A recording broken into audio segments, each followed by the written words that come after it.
รมดาสินะ เพราะฉะนั้นค่ะ เราก็ต้องเตรียมตัวเช่นเดียวกันกับการมา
แน่นอนใส่ชุดประกวดก็จะเป็นอย่างนี้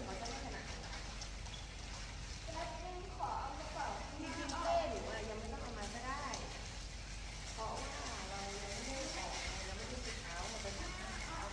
นี่เบาๆขอโทษเล็บยาวนี่ดีนะ ดูนะลูก เวลาออก มองไม่เห็นนะลูกดูเป็นก้มออกไปนี่ไม่หนูดูแรงไม่ได้นี่ก็ออกตรงนี้งั้นหนูดูนี้นะคะ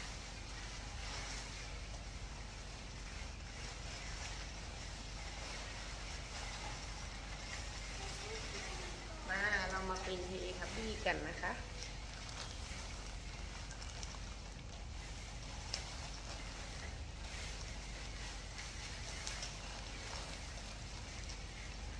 แม่นี่ติดตรงสุดท้ายเลยพ่อดูสิ